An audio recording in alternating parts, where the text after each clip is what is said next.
Si estás pensando en estudiar en el extranjero, ya sea una maestría, un pregrado o incluso un intercambio, lo más probable es que hayas visto que tienes que tomar el TOEFL, ese examen de inglés.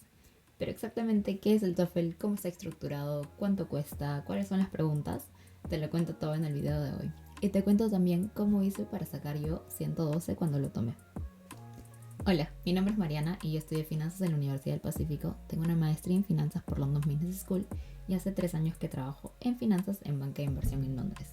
Y en esta cuenta te hablo un poco sobre eso, sobre finanzas, sobre banca de inversión, sobre mi vida en Londres y sobre diferentes cosas que a mí me hubiese encantado escuchar en algún momento, ya sea cuando estaba en la universidad, cuando estaba aplicando la maestría, aplicando el trabajo o diferentes cosas que creo que podrían ayudarte.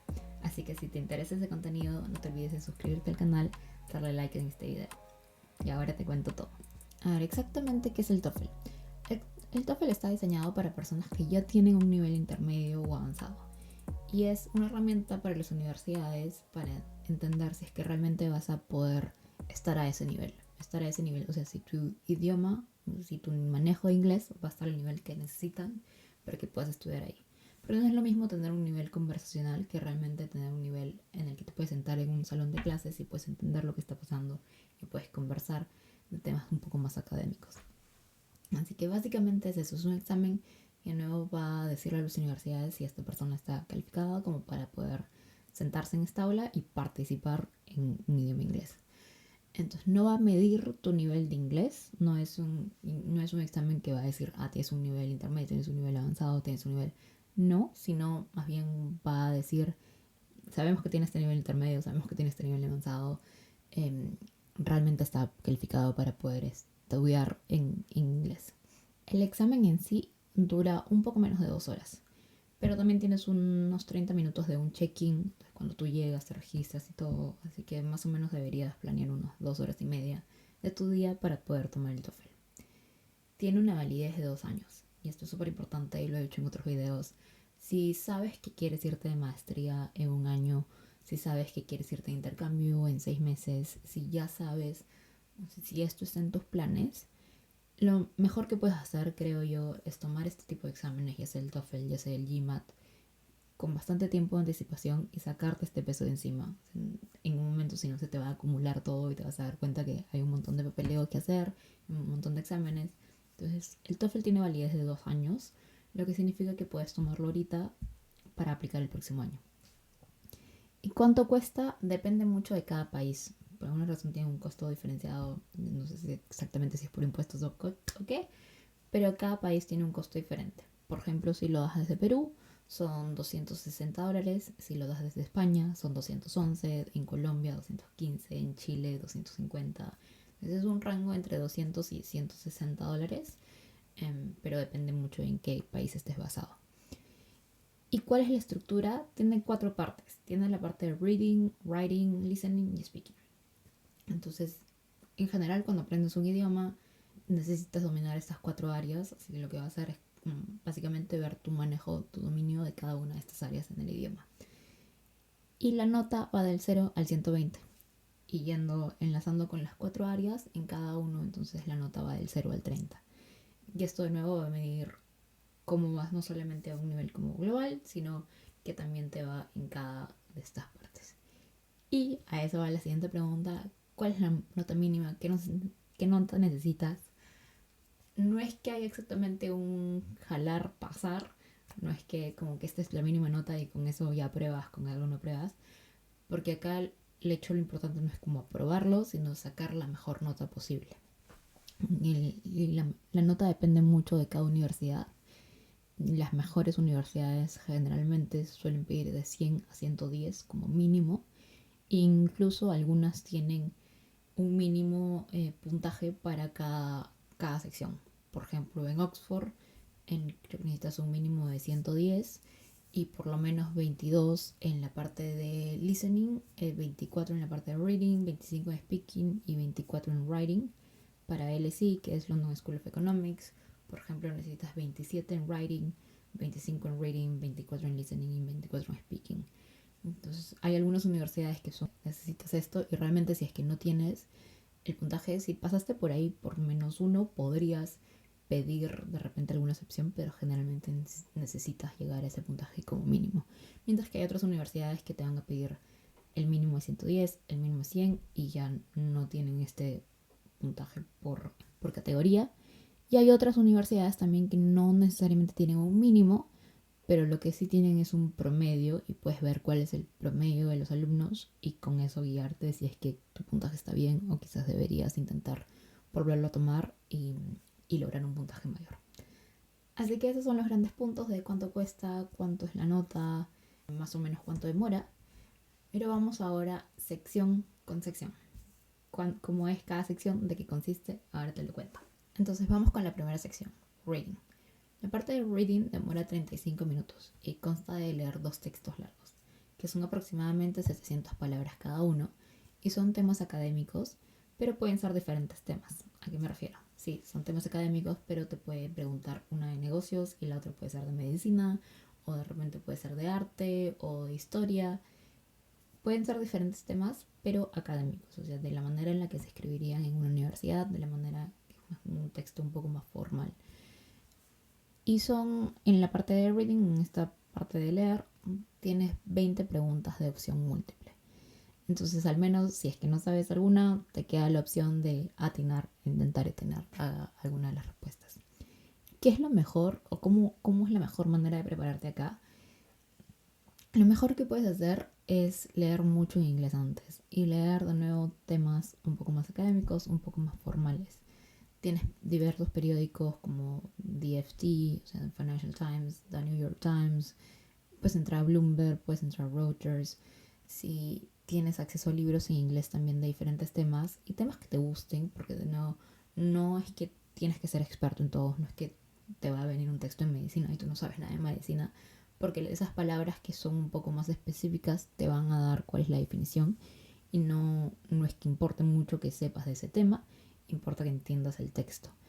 Entonces, cualquier tema que leas te va a ayudar a empezar a desarrollar ese músculo de estoy entendiendo lo que estoy leyendo, son palabras un poco más formales, es un texto un poco más diferente de solo una conversación del día a día, te va a ayudar muchísimo. Y lo mejor, creo, todavía sobre más que leer, es poder tener el texto impreso y realmente como ves cuáles son las palabras que no entiendes, subráyalas, búscalas, entiende, o sea, pregúntate, estoy entendiendo lo que dice acá, qué debería, cuál es la conclusión de esto, qué es lo que pienso.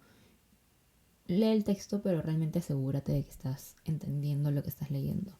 Y de nuevo, eso es algo que puedes hacer meses antes de tomar el examen. No solamente como para el examen, sino en general te va a ayudar un montón con el idioma.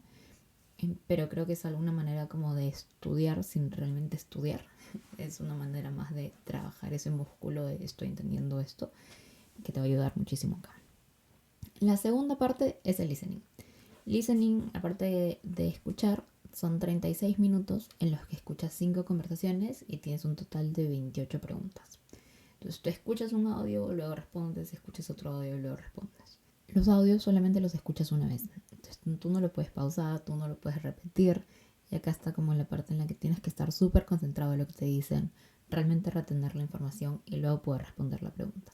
Lo que sí puedes hacer es tomar apuntes. Entonces mientras estás escuchando el audio vas apuntando las cosas claves para que luego cuando venga la pregunta puedas al menos tener tu ayuda un poco más visual ahí si lo necesitas. ¿Y de qué son estas conversaciones?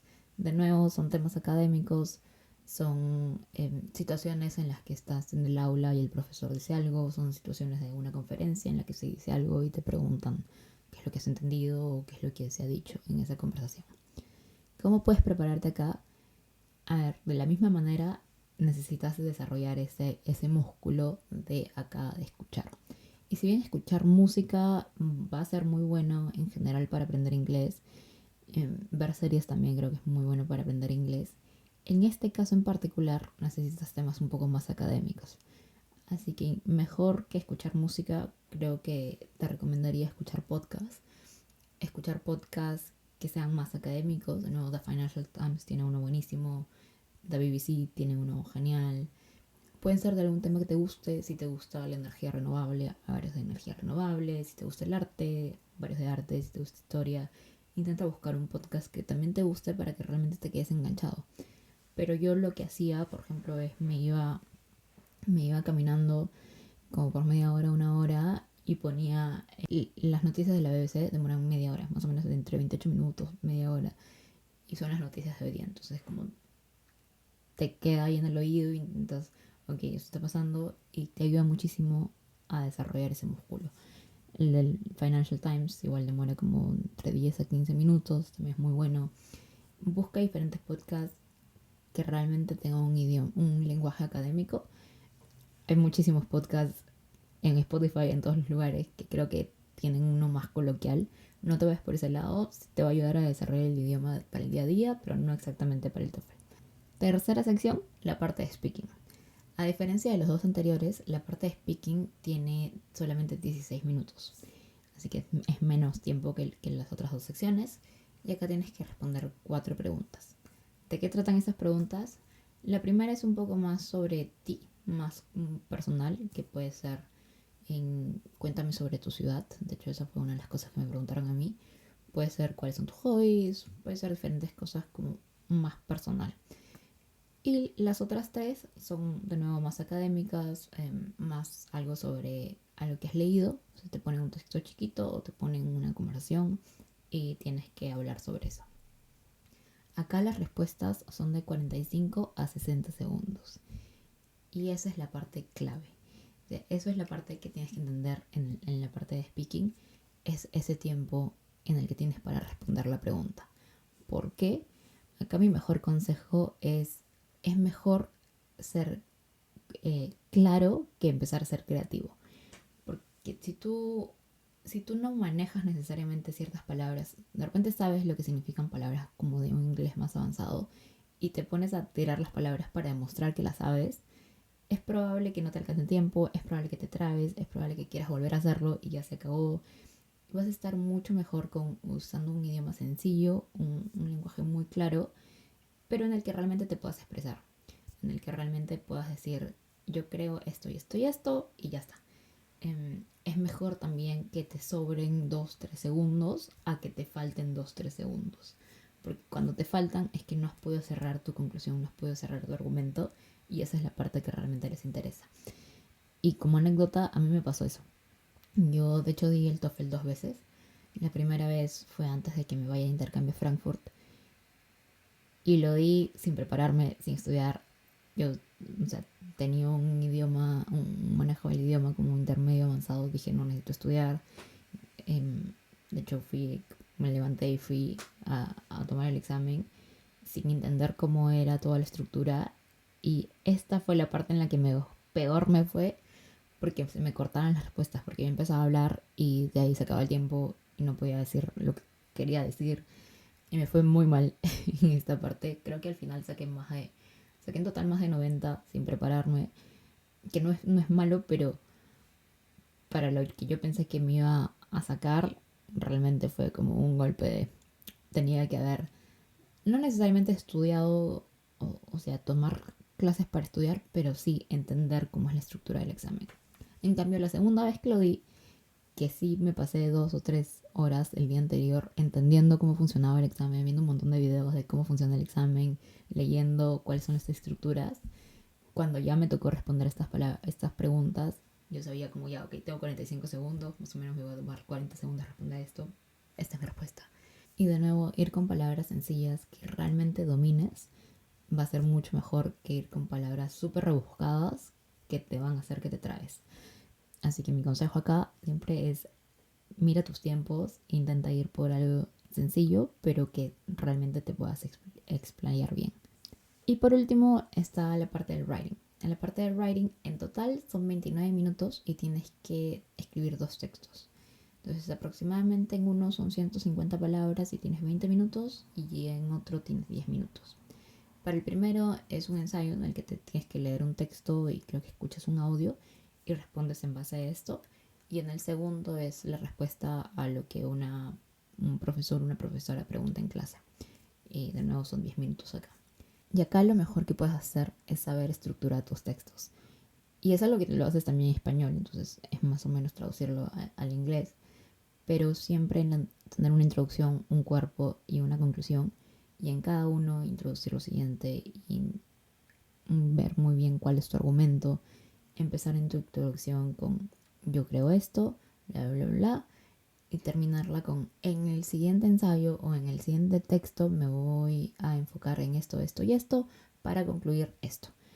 Y luego empiezas con firstly, secondly, lastly, as a conclusion, pero tener muy claro cuáles son tus secciones del texto es lo mejor que puedes hacer acá.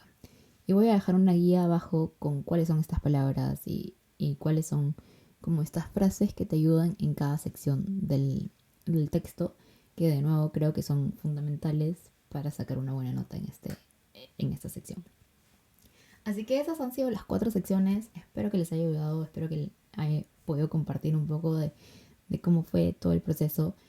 En general, no, yo ya lo dije, pero yo lo di 2 veces. La primera vez no me preparé absolutamente nada. La segunda vez me preparé 3 horas antes del examen y me fue mucho mejor. ¿Por qué? Porque yo creo que no es... De nuevo, el TOEFL lo das cuando ya tienes un nivel intermedio por lo menos. Lo puedes dar sin tenerlo, sí, pero va a ser mucho más complicado por cómo son los textos y otro. Así que si todavía no sientes que tu nivel está ahí, te recomiendo primero practicar inglés antes de tomar el TOEFL, porque igual son $260, no es tan barato. Pero lo que sí puedes hacer antes, si es que no sabes si es que tu nivel está ahí o no, es tomar un mock exam y ver, ok, si es que estás muy lejos, si de repente tu mock exam va a 90, tienes 80 y algo, estás ahí. Lo único que necesitas es más estructura. Creo que si sacas un poco menos de eso, deberías empezar a ver cómo practicar inglés en general. Que una cosa es saber inglés y otra cosa es saber dar un examen en inglés. Y acá es el punto clave. Es el punto clave para el TOEFL, es el punto clave para el GMAT, es el punto clave en general para este tipo de exámenes. Es no solamente entender el examen en sí, o sea, el contenido del examen, sino entender la estructura del examen. Eso creo que es lo que te va a diferenciar en puntaje, realmente entender cuál es la estructura y entender qué es lo que están buscando del otro lado. Así que esos fueron mis consejos. Espero que te vaya muy bien. Mucha suerte. Déjame saber en los comentarios si es que te ayudó, si es que necesitas algún otro video de este estilo. Y si te gustó, no te olvides de darle like a este video, suscribirte al canal, me ayudaría muchísimo también compartiéndolo. Y nos vemos en el siguiente video.